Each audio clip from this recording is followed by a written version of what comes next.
Welcome back. Previously, we started with the concept of cooperative movement in Africa, and we were discussing about the phases of cooperative movement in Africa. Let us discuss about the further cases that comes under the same category.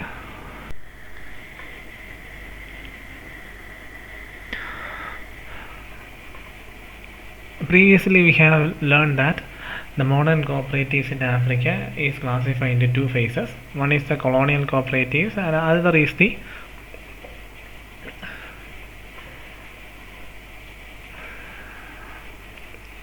after the independence period, or we otherwise known as post-independence period. So let us discuss about what the concept of cooperative movement during the colonial cooperatives. As we all know that Africa was a colony of various European countries. Here let us discuss about some of the main European countries: British, French, Belgium, Portuguese. The thing is that the condition of the Africa was very miserable during the reign of these European countries. The main motto of these European countries is to take away the wealth of this country for their personal benefit for the benefit of their countries, not for the benefit of the Africa. They were exploiting the entire resources of this country and doomed its existence. So let us discuss about the cooperative movements during these periods. The first and the foremost is the British colonial period, otherwise known as the cooperative movement that was implemented and that it was running during the British colonial period. That is the concept of British colonial period. In 1930, the British started developing British Indian pattern of cooperation. We have learned about the cooperation and the cooperative movement in various parts of the country, and the birthplace of cooperation is in Britain. So British implemented their British Indian pattern of cooperation in Africa in 1930.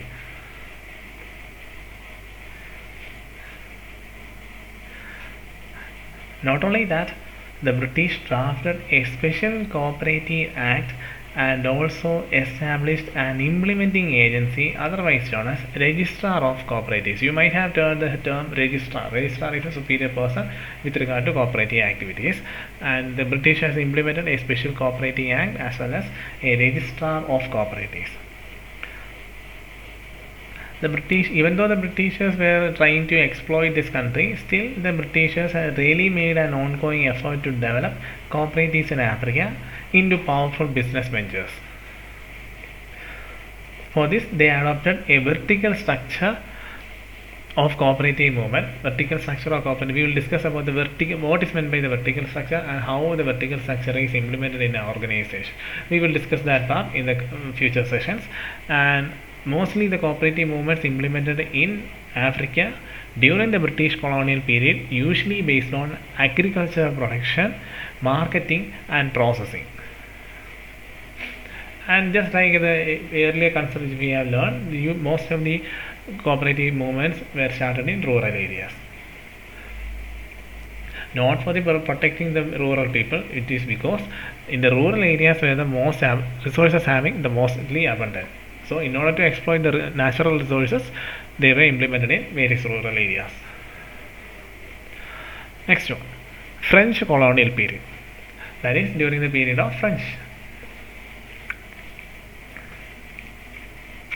In 1920, they started cooperative movement as a government organization on SIP basis. SIP means Societies Indigenous de Prévoyance.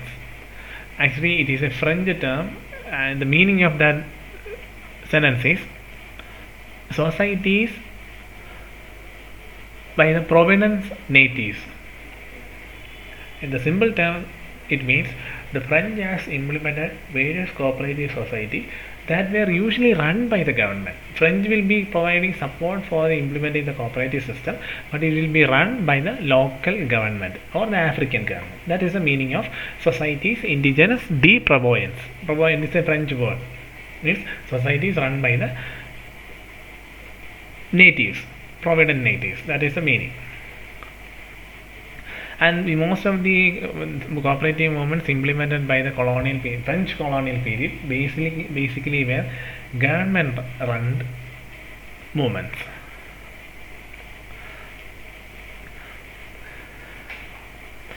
The French government used the cooperation as a tool for rural development. They were later termed as Sociétés Africaines de Province. Sociétés Africaines de Province, again it's a French term, it means societies for the natives or natives of the African province. Means societies that are started for the people of Africa.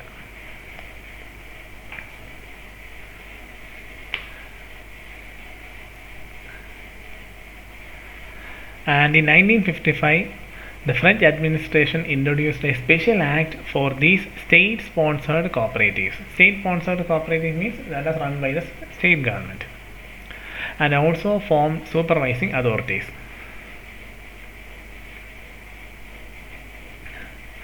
Even after doing all these activities, these corporations did not gain any socio-economic relevance in the history of Africa, because the concept is that all these colonial countries implemented a cooperative movement with the ultimate objective of increasing the wealth of the colonial countries, not the upliftment of the people or the development of the African countries. That was the main reason.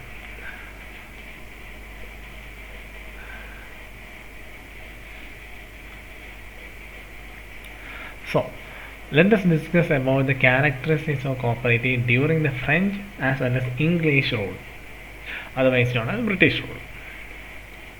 Even though both the colonial periods has implemented the cooperative system in the country, still there exist some differences and similarities between the cooperative movement run by the French as well as run by the British.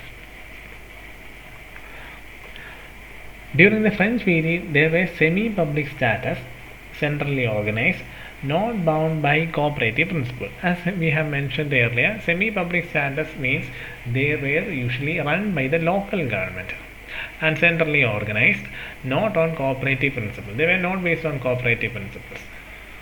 Whereas the British implemented a system of cooperation, usually a British Indian pattern of cooperative development.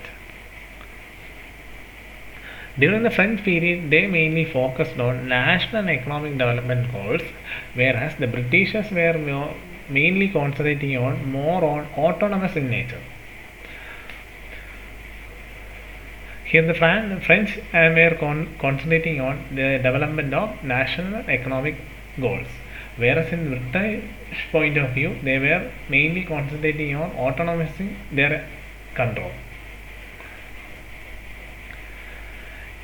In the French colonial period, their actions and activities means administration were done by colonial officers. Even though it was a state-run movement, it was administered by colonial officers. In the case of British colonial period, administration by the colonial government in a systematic way. In both cases, they were run by the colonial officers.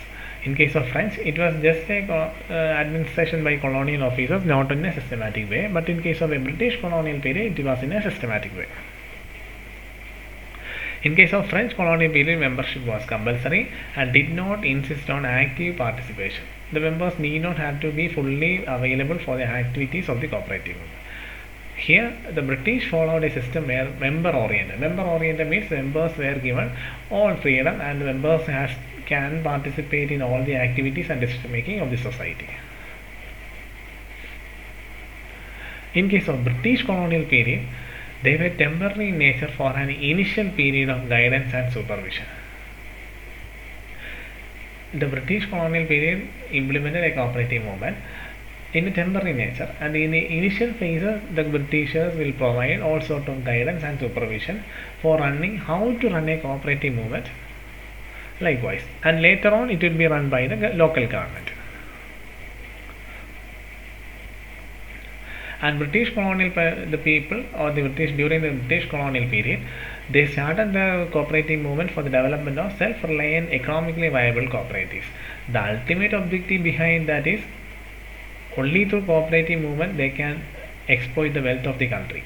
So it is their need to run a successful cooperatives, because only through those cooperatives the British can exploit the resources. So these are the major similarities or characteristics with regard to the system of administration that was run during the French period as well as a British period.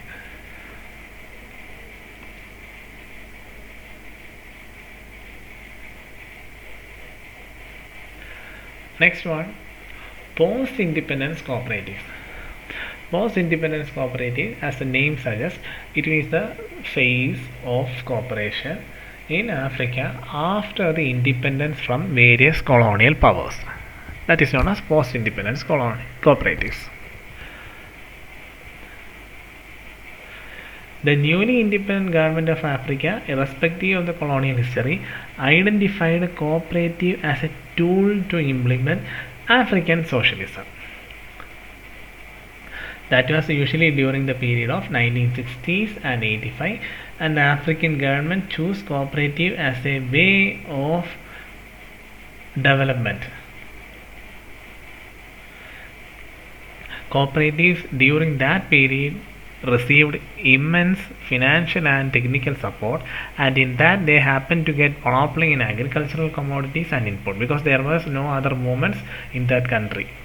Thus the farmers were obliged to take membership. Almost all the Africans were in the membership, has taken the membership of various cooperative movements. If you, in the recent study shows that about 40% of all the African population in one way or the other may be the members or having membership in various cooperative movements in the Africa. So cooperative movement in Africa is of a much greater role in the today's scenario.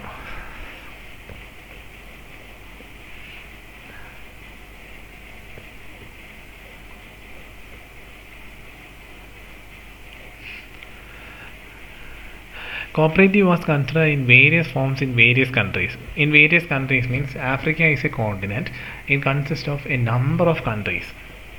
And in various countries, the concept of cooperation, the implementation of cooperation is in different style. In some countries, the cooperation was implemented as a consumer cooperatives.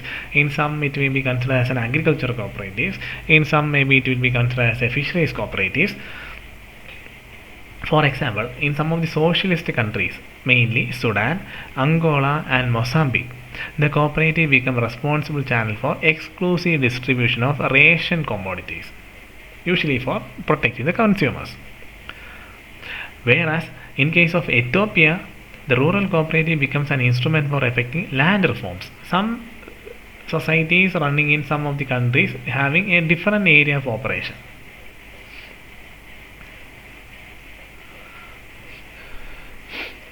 And the government of Africa or the various countries within the Africa had spent a huge amount for the cooperative movement in various parts of the country. So just go through various other sources of information to identify what are the different types of cooperation that was implemented in different parts of the Africa. As a part of an activity, trying to identify what are the various types of cooperative movements that were running in different parts of the African continent. Try to identify that. So, even after spending huge funds for cooperatives, it did not cost much development because the supervisory authorities were ineffective. That was the main reason. So, the system of cooperation in Africa usually it is a government-run activity. Government that there will be only one form of activity, that is the cooperative movement. So the government had spent a lot of funds for the cooperative movement in Africa. And the thing is that even though it is a government sponsored activity, it usually most of the cooperatives were controlled by various supervisory authorities. So the success of various cooperatives depend upon the ability of those supervisors, and in majority of the cases supervisory authorities were very ineffective, that led to the failure of cooperative movement. But it doesn't mean that the entire cooperative activities in Africa was a failure. Some cooperatives were working very efficiently and effectively, because some of the genuine cooperatives has become very remarkable in the field other than agriculture. The thing is that majority of the cooperative movement that was in the field of agriculture, and almost all cases there such cooperative movements was a failure. So all these situations in Africa began to change because we all learned that the concept of cooperation or a mere type of cooperation was there in Africa even before the colonial period, and during the colonial period a modern type of cooperation was implemented, and after the colonial period the cooperation movement was taking another phase in the African country. And even after all this there was a failure, and all these situation led to a change in cooperative movement in Africa as a whole. So let us discuss where the number of situations that has led to the change in the cooperative movement in this country. SAP introduced in mid 1980 and democratic reforms of 1990 have great impact in the state controlled cooperatives. SAP means Structural Adjustment Program. We will discuss in detail the concept of Structural Adjustment Program in the future classes. And some of the democratic reforms in 1990 had led to the wide change in the cooperative movement in Africa. We have learned that most of the cooperative movement in Africa were state controlled cooperatives, that is state government controlled cooperatives. So after the implementation of this SAP and various democratic reforms, the cooperatives lost protection and support, and members were aware of the democratic protection. Lost protection and support means since it was a state-sponsored or government-sponsored movement, the government has spent huge amount of funds for the cooperation. But after these democratic reforms and SAP, the control of the government has changed. So the cooperative movement has lost protection. Protection means from financial as well as economic protection from the government, and the members were aware about democratic rights. Democratic rights means now they have any sort of financial assistance or protection, easy financial assistance or protection. Earlier it was abundant funds. So from now on the cooperatives will not get abundant fund. So now the members were aware about their democratic rights. They have to be aware about the democratic rights because they will not be getting any sort of support from the government. So it is their responsibility to run the cooperatives successfully. So these changes led to the decline in parastatal cooperative. Parastatal cooperative means, in simple terms, it means state-owned cooperatives, which led to the emergence of grassroots initiatives. Grassroots initiatives means withdrawal of the government support led to the loss of protection and support. So due to the loss of protection and support, there was a decline in the demand, or demand means acceptance of cooperative movement in the country, that led to the implementation of different new ventures in the cooperative movement. And the political condition of the Africa also changed, and SAP in Africa introduced neoliberal economic policies which led to the abandonment of cooperative development of development partners and accepted development of small individual enterprise. The simple meaning of this point is that we have learned SAP was introduced and various democratic reforms were implemented, and the political conditions also changed. Political conditions also changed means the political reign during that period. Because in Africa during that period, the control of the African countries means most of the countries were under the control of dictators, various dictators. So some of the dictators were eliminated and some of the dictators were taken away from the country. So that led to a huge political impact.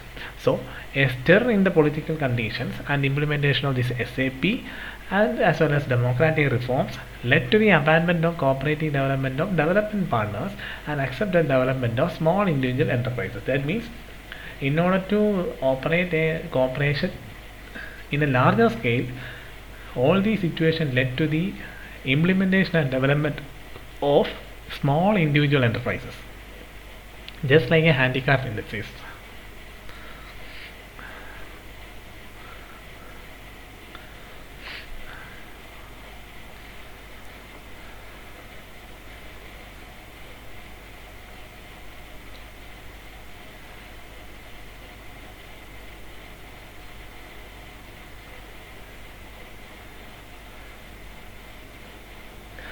We will discuss about the further crisis with regard to the post-independent cooperatives in Africa in the next session.